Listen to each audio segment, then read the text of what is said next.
கடை. ஒரு அழகான காட்டுல மீனுங்கிற ஒரு குருவி வாழ்ந்து வந்துச்சு. மீனு குருவி ரொம்ப சுறுசுறுப்பானது. அது தன்னோட வீட்டுல தான் 2 பசங்க கூட வாழ்ந்து வந்துச்சு. குழந்தைங்களே சீக்கிரம் எழும்புங்க, நாம வேலைக்கு போகணும், நேரம் ஆகிட்டு. குழந்தைங்களும் தான் அம்மாவோட சத்தத்தை கேட்டதுமே தூக்கத்துல இருந்து முழிச்சாங்க.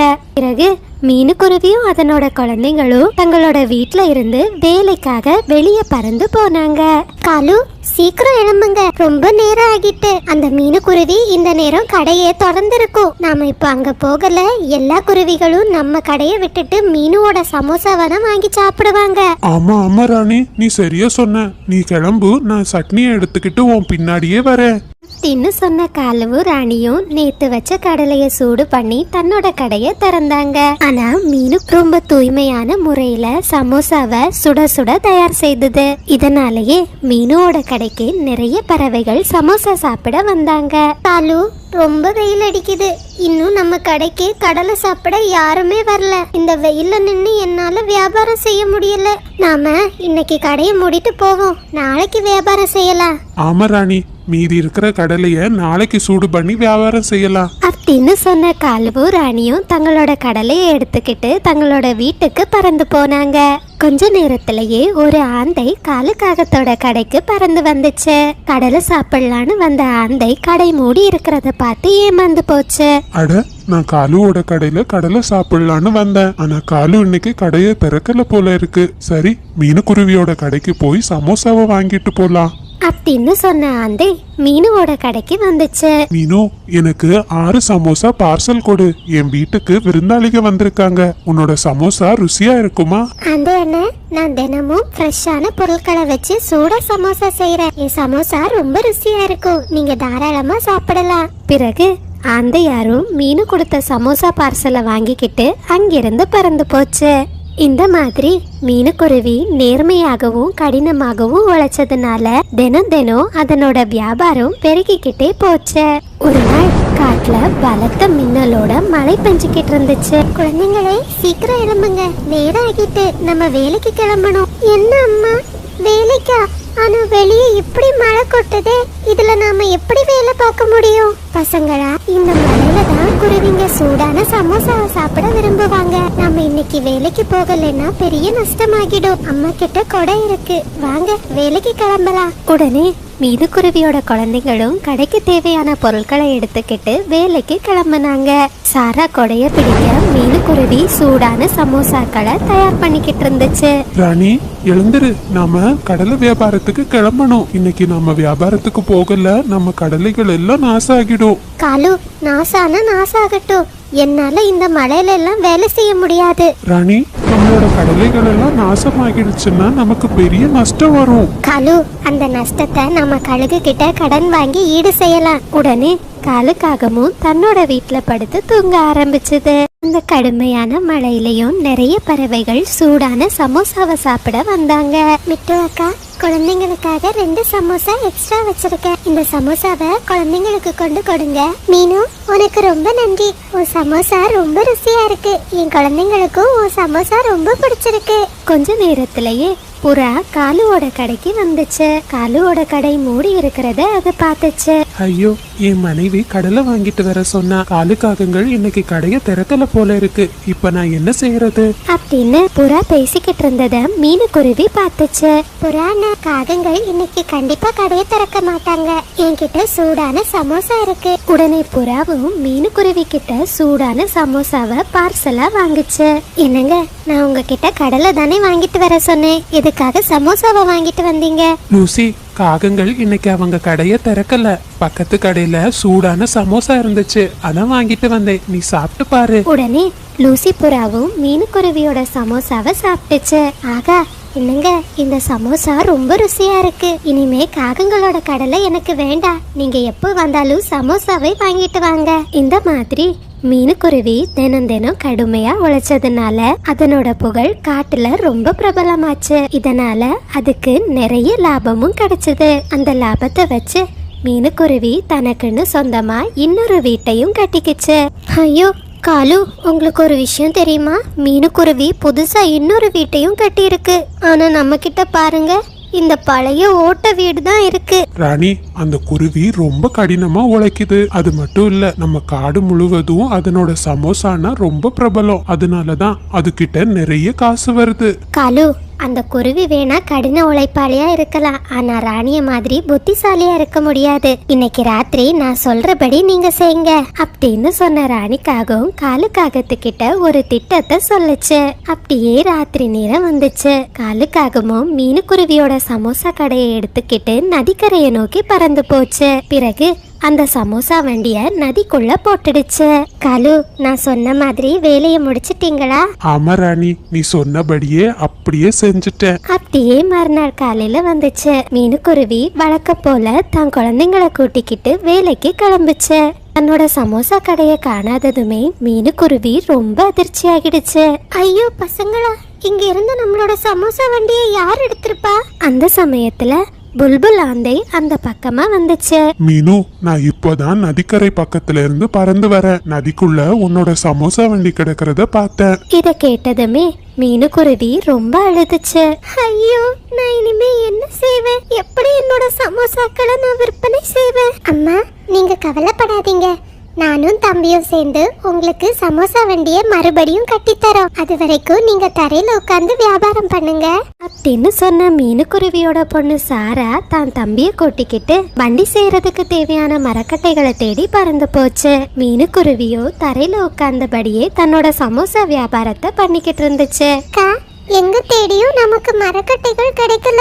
இப்ப நாம என்ன செய்ய போறோம்? ஜக்கு, மரக்கட்டைகள் அளவுக்கு மூங்கில் கட்டைகளும் ரொம்ப உறுதியா இருக்கும். அதை வச்சு நாம வண்டி செய்யலாம். ஆற்றங்கரையில நிறைய மூங்கில்கள் கிடைக்கும். வா, நாம அதை எடுத்துட்டு போலாம் அப்படின்னு சொன்ன அக்காவும் தம்பியும் நிறைய மூங்கில்களை வெட்டி தங்களோட காட்டுக்கு பறந்து போனாங்க.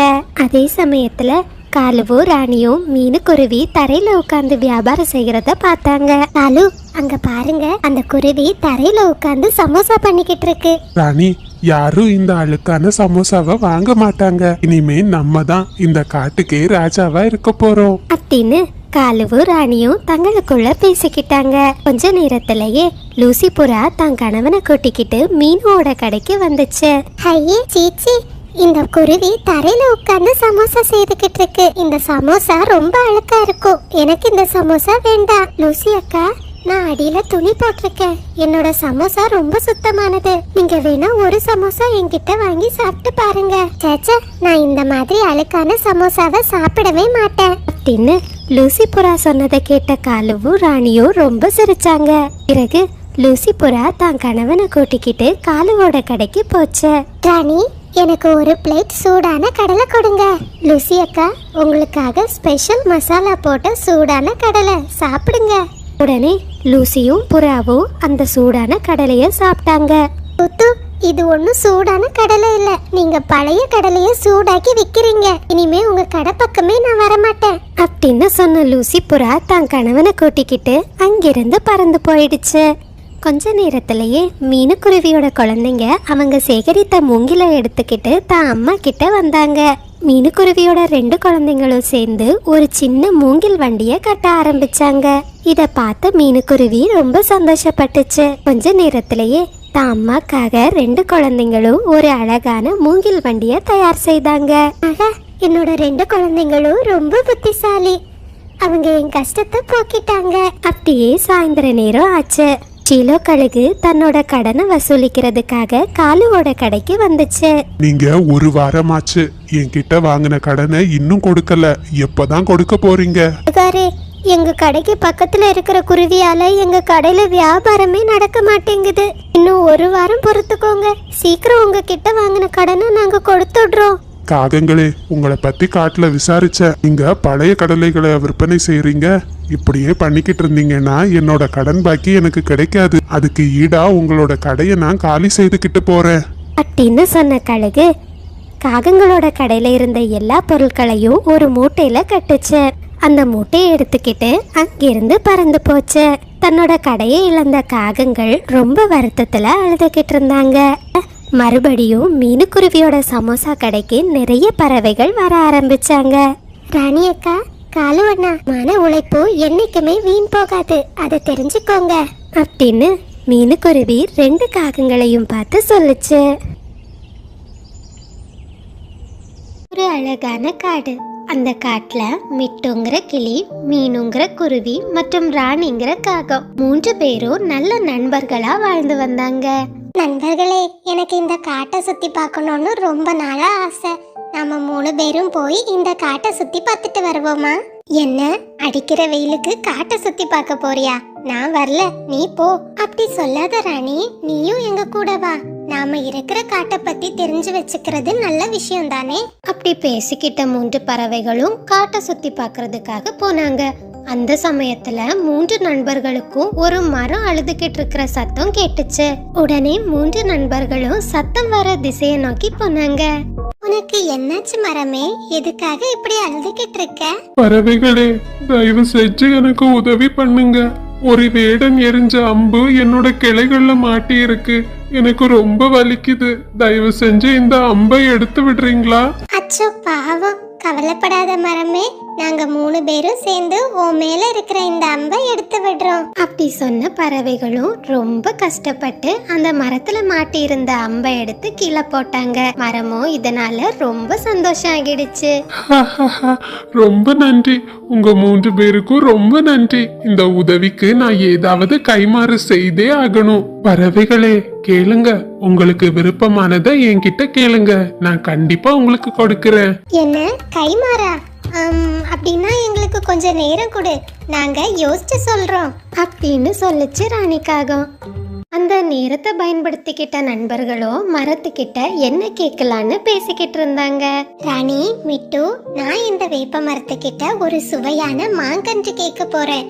அது பெருசா வளர்ந்து நிறைய மாம்பழங்களை கொடுக்கும். நாம சந்தோஷமா ருசியான மாம்பழங்களை சாப்பிடலாம். சூப்பர் மீனு, நான் ஒரு அழகான சின்ன தென்னங்கன்று கேட்க போறேன்.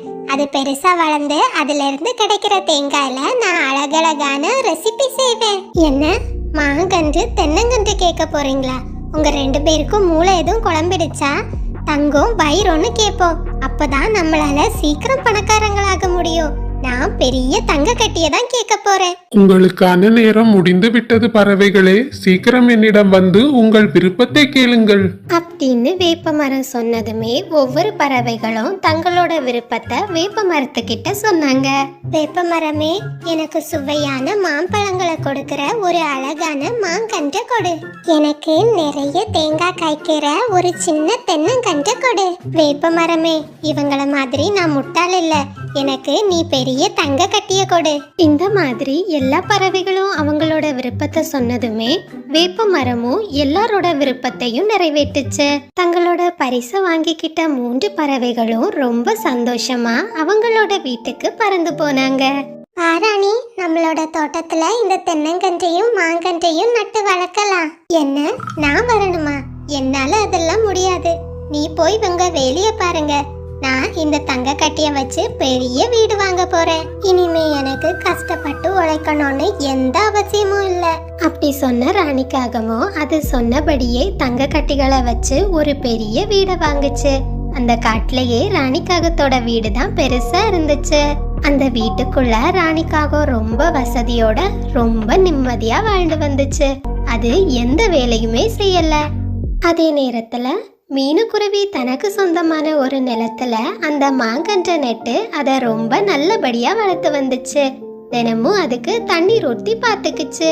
அதே சமயத்துல மிட்டு கிளியும் அந்த தென்னங்கன்றை தன்னோட நிலத்துல நட்டு வச்சுது. அத தினமும் ரொம்ப பராமரிச்சுக்கிட்டும் வந்துச்சு. இப்படியே 2 ஆண்டுகள் கடந்து போச்சு. ராணிக்காகமோ தன்னோட வீட்டுல ரொம்ப வசதியா விதவிதமான சாப்பாடுகளை வாங்கி ரொம்ப ஆடம்பரமா வாழ்ந்து வந்துச்சு. இப்போ மிட்டுக்கிளியோட தென்னை மரம் 3 தென்னை மரங்களா மாறிடுச்சு. மீனுக்குருவியோட மாமரமும் நிறைய மாம்பழங்களை கொடுக்க ஆரம்பிச்சிடுச்சு. இந்த மாதிரி தங்களோட தோட்டத்துல இருந்து கிடைச்ச தேங்காயையும் மாம்பழத்தையும் விட்டு மீனுவும் மிட்டுவும் ரொம்ப நிம்மதியாகவும் சந்தோஷமாகவும் வாழ்ந்து வந்தாங்க. ஒரு நாள் ராணிக்காகம் தன்னோட நண்பர்களை பார்க்கறதுக்காக அவங்களோட வீட்டுக்கு போச்சு. ரொம்ப நாள் கழிச்சு தன்னோட வீட்டுக்கு வந்த தான் தோழி ராணிக்கு மீனுவும் மிட்டுவும் அவங்க தோட்டத்துல விளைஞ்ச மாம்பழத்துல ஜூஸ் பண்ணி கொடுத்தாங்க. மிட்டு கிளியும் தன்னோட தோட்டத்து தேங்காயில ராணிக்காகத்துக்கு ஒரு சுவையான ரெசிபி செய்து கொடுத்துச்சு. என்ன தோழிகளே, எப்படி இருக்கீங்க? உங்க 2 பேரையும் பார்த்து ரொம்ப நாள் ஆச்சு. திடீர்னு உங்க ஞாபகம் வந்துச்சு. அதான் பார்த்துட்டு போலான்னு வந்தேன். உன்னை பார்த்ததுல ரொம்ப சந்தோஷம் ராணி. நாங்க 2 பேரும் ரொம்ப நல்லா இருக்கோம். இந்தா சாப்பிடு. நான் அன்னைக்கே சொன்னேன் அந்த வேப்ப மரத்துக்கிட்ட வேற ஏதாவது விலை உயர்ந்த பொருட்களை கேளுங்கன்னு. அன்னைக்கு நான் சொன்னதை கேட்டிருந்தா இன்னைக்கு இப்படி கஷ்டப்படணுமா? ஆனா ராணி, நாங்க கஷ்டம் எதுவும் படல. நாங்க சந்தோஷமா தான் இருக்கோம். தினமும் புது புது விஷயங்களை கத்துக்கிறோம். இப்ப வியாபாரமும் செய்ய ஆரம்பிச்சிட்டோம். அதனால நீ எங்களை நினைச்சு கவலைப்படாண்டா அப்படின்னு சொல்லிச்சு மீனுக்குருவி. ராணிக்காகவும் தான் நண்பர்கள் கொடுத்த ஜூஸையும் பண்டத்தையும் சாப்பிட்டுட்டு தான் நண்பர்கள் கிட்ட சொல்லுச்சு, உங்க மாம்பழ ஜூஸும் தேங்காய் பன்னும் ரொம்ப நல்லா இருக்கு. இது மார்க்கெட்ல நல்ல வரவேற்பை கொடுக்கும். சரி, இது என்னோட ஷாப்பிங் டைம், நான் கிளம்புறேன் அப்படி சொன்ன ராணிக்காகமும் தன்னோட நண்பர்களை பார்த்துட்டு அங்கிருந்து கிளம்பி போச்சு. இப்படியே கொஞ்ச நாட்கள் கடந்து போய்கிட்டு இருந்துச்சு. மீனுவும் மிட்டுவும் நாளுக்கு நாள் வியாபாரத்துல முன்னேறிக்கிட்டே இருந்தாங்க. அதே சமயத்துல எந்த வேலையும் செய்யாத ராணிக்காகவும் தன்னோட செலவுக்கு இப்போ நிறைய கடன் வாங்க ஆரம்பிச்சிடுச்சு. அந்த காசுல அது ரொம்ப உணவுகளை வீணாகவும் ரொம்ப ஆடம்பரமாகவும் வாழ்ந்து வந்துச்சு. என்ன ராணி, நேத்துக்கே என்கிட்ட வாங்கின காசை கொடுத்துருவேன்னு சொன்ன, இன்னும் கொடுக்கல? இவ்ளோ பெரிய வீட்டுல வாழ்ற, உனக்கு வாங்கின காசை திருப்பி கொடுக்க தெரியாதா அப்படின்னு கடன் கொடுத்தவங்க ரொம்ப கோபமா பேசின உடனே ராணிக்காகவும் தான் கழுத்துல இருந்த செயினை எடுத்து தன்னோட கடன்காரனுக்கு கொடுத்துச்சு. இப்போதைக்கு இந்த செயினை வச்சுக்கோங்க. கூடிய சீக்கிரம் உங்க கடனை நான் திருப்பி செலுத்திடுறேன். அதுக்காக ரோட்டுக்கு வந்து சத்தம் போடுற வேலை வச்சுக்காதீங்க. இப்போதைக்கு இந்த செயினை வாங்கிட்டு போறேன். கூடிய சீக்கிரம் என் கடனை கொடுக்கல, இந்த வீடு முழுதும் எனக்கு தான் சொந்தம், ஞாபகம் வச்சுக்கோ அப்படின்னு 2 பறவைகளும் பேசிக்கிட்டு இருந்தத மரத்துக்கு மேல இருந்து ஒரு திருட்டு கழுகு கேட்டுக்கிட்டு இருந்துச்சு. அது மனசுல ஒரு திட்டத்தை தீட்டிக்கிட்டு அங்கிருந்து பறந்து போச்சு. நாளுக்கு நாள் ராணி காகத்துக்கு சாப்பிடுறதுக்கே கஷ்டம் ஆகிடுச்சு. அதனால அது ரொம்ப வருத்தப்பட்டுச்சு. இப்ப நான் என்ன பண்றது? எனக்கோ எந்த வேலையும் தெரியாது. என்னோட நண்பர்கள் கிட்ட உதவி கேட்கலான்னா அவங்க என்ன பார்த்து சிரிப்பாங்க. என்ன வந்தாலும் என் நண்பர்கள் கிட்ட நான் போக மாட்டேன். ஏதாவது ஒரு வேலை பார்க்கலாம், அப்போதான் இந்த கஷ்டத்துல இருந்து மீள முடியும் அப்படி சொல்லிக்கிட்டே ராணிக்காக ஒரு சூப்பர் மார்க்கெட்ல வேலைக்கு சேர்ந்துச்சு. ஒரு நாள் ஒரு மோசமான திருட்டு கழுகு ராணிக்காகத்தை பாக்குறதுக்காக அதனோட வீட்டுக்கு வந்துச்சு. யாருப்பா நீ? எதுக்காக என்ன பார்க்க வந்திருக்க? உன்னை நான் இந்த காட்டுல பார்த்ததே இல்ல. முதலாளி அம்மா, என் பேரு கல்லு. நான் இங்க பக்கத்து சந்தையில தான் வண்டி இழுக்கிற வேலை பார்க்கறேன். நான் இந்த காட்டுக்கு புதுசு, எனக்கு தங்குறதுக்கு எங்கேயும் இடம் இல்லை.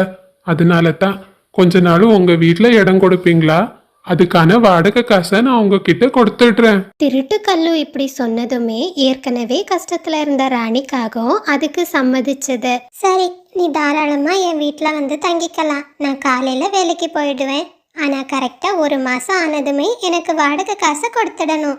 இந்த மாதிரி ராணிக்காகவும் தான் வீட்டுல கல்லுவ குடியமர்த்தி இருக்கிறது காட்டுல இருக்கிற எல்லா பறவைகளுக்கும் தெரிய ஆரம்பிச்சது. மிட்டு, உனக்கு விஷயம் தெரியுமா?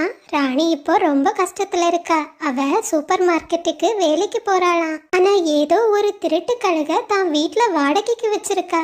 அவளுக்கு அவன் திருடேன்னு தெரியாது போல இருக்கு. அச்சோ மீனு, நம்மளோட தோழிய கண்டிப்பா இந்த ஆபத்துல இருந்து காப்பாற்றி ஆகணும். என் கூட வா, இப்போவே ராணியோட வீட்டுக்கு போய் இந்த விஷயத்த சொல்லிட்டு வரலாம் அப்படி பேசிக்கிட்ட நண்பர்களும் தான் தோழி கிட்ட இந்த விஷயத்த சொல்றதுக்காக ரொம்ப வேகமா தன்னோட தோழி வீட்டுக்கு போனாங்க. மீனுவும் மிட்டுவும் வீட்டுக்கு வந்து பார்த்த நேரம் திருட்டு கழுகு வீட்டுல இருந்த எல்லா பொருட்களையும் மூட்டை கட்டிட்டு அந்த இடத்த காலி பண்ண திட்டம் போட்டுக்கிட்டு இருந்துச்சு. தலைவரே, நீங்க சொன்னபடி எல்லா பொருளையும் எடுத்து வச்சுட்டேன். இந்த பொருள் நமக்கு வேணுமா பாருங்க.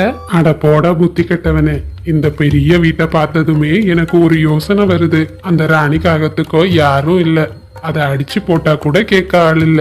இன்னைக்கே அதை கொலை செய்து இந்த வீட்டுக்கே நான் தான் முதலாளியாக போறேன். இந்த மாதிரி கழுகோட திட்டத்தை கேட்ட 2 நண்பர்களும் ரொம்ப அதிர்ச்சி ஆயிட்டாங்க. தன்னோட தோழியை காப்பாத்துறதுக்காக மீனுக்குருவி ஒரு பெரிய கட்டையால கழுகோட தலையில அடிச்சுது. இத பார்த்த குக்குவோ உயிர் பிழைச்சா போதும்னு அங்கிருந்து பறந்து போயிடுச்சு. அடிப்பட்ட பழுகோ அந்த இடத்துலயே மயங்கி விழுந்துச்சு. வீட்டுக்கு வந்த தன்னோட தோழி ராணி கிட்ட 2 நண்பர்களும் எல்லா விஷயத்தையும் சொன்னாங்க. இத கேட்ட ராணிக்காகவும் அழ ஆரம்பிச்சிடுச்சு. உங்களுக்கு ரொம்ப நன்றி தோழிகளே, நான் இப்ப ரொம்ப கஷ்டத்துல இருக்கேன். அதனாலதான் அந்த கழுக திருடன் கூட தெரியாம வீட்டுல தங்க வச்சேன். நீங்க என்ன காப்பாத்திட்டீங்க. உங்களுக்கு ரொம்ப நன்றி. தோழி ராணி, நீ கவலைப்படாத, நாங்க உனக்கு உதவி செய்றோம், எங்க கூட வா. அப்படி சொன்ன நண்பர்களோ தான் தோழி ராணிய மாம்பழ தோட்டத்துக்கு கூட்டிட்டு போனாங்க. மாமரமே, நீ என்னோட தோழி ராணிக்காக ஒரு சின்ன மாங்கன்று கொடு. இதோ தருகிறேன், எடுத்துக்கொள்ளுங்கள், என்னுடைய மாங்கன்று இது. பிறகு மிட்டு கிளியோ தன்னோட தென்னை மர தோட்டத்துக்கு ராணிய கூட்டிட்டு போச்சு. தென்னை மரமே, நீ என்னோட தோழி ராணிக்காக உன்னோட தென்னங்கன்று கொடு. இதோ தருகிறேன், இது என்னுடைய தென்னங்கன்று. மாங்கன்றையும் தென்னங்கன்றையும் வாங்கின ராணிக்காகவும் அதை தான் தோட்டத்துல நட்டு ரொம்ப நல்லா பராமரிச்சு வந்துச்சு. அன்னையில இருந்து 3 நண்பர்களும் பழையபடி ரொம்ப ஒற்றுமை